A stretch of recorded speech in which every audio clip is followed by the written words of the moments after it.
T-minus 10, 9, 8, 7. The big picture is we want to learn more about the origin and evolution of Jupiter. Believe it or not, that's going to teach us a lot about ourselves. And liftoff of the Atlas V with Juno on a trek to Jupiter, a planetary piece of the puzzle on the beginning of our solar system. Juno is the first dedicated spacecraft to Jupiter since the Galileo spacecraft arrived there in the late 1990s. The reason why it got so much excitement this week is because after a 5-year mission, it arrived and was successfully put into orbit around Jupiter.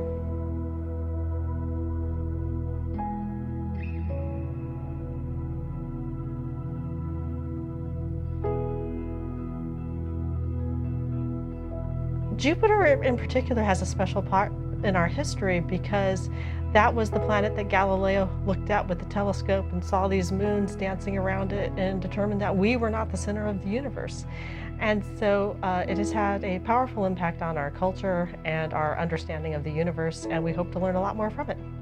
Jupiter, because of its size, it acts almost like its own little mini system.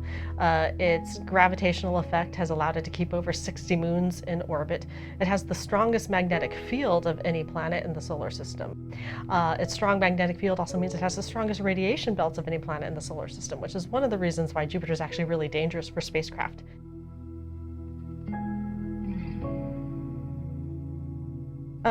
Those radiation fields are a beast. It would be like, they were saying, like many millions of X-rays, you know. How radiation fields affect a spacecraft is that they can set up current surges, they can mess with the electronics. And so Juno actually is encased in a titanium shell to help limit its exposure to this radiation. And one of the reasons why you didn't see any pictures this week is because its science systems were turned off for a few days before and a few days after orbit insertion to make sure they weren't affected by these radiation fields as they came in.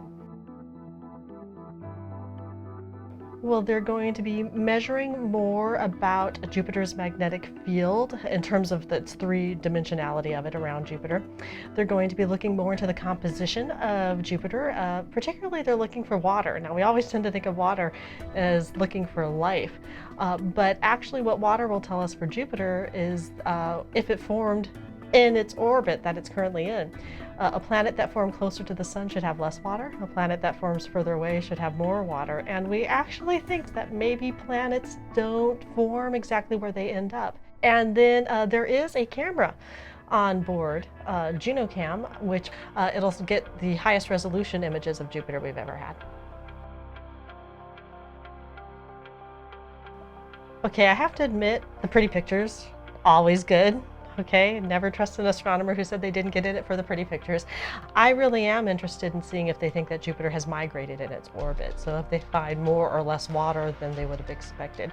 We know that there's water in terms of water vapor and droplets in Jupiter's atmosphere. That's known, but we're hoping to narrow down the amounts more, and I do find that really interesting. And the other big thing is we think Jupiter has a big rocky core.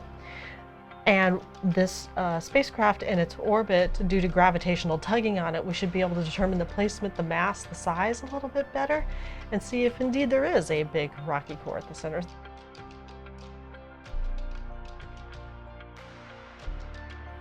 When you try to figure out how a solar system is formed and you only have one solar system to work off, you can get your model wrong. And so when we first started discovering extrasolar planets, the ones that are going to be easiest to find are the ones that are big.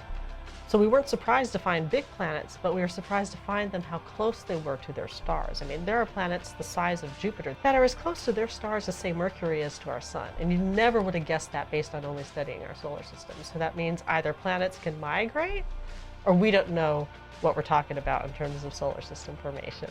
And obviously there's a lot of room between those two extremes, but there's a lot of stuff we don't know.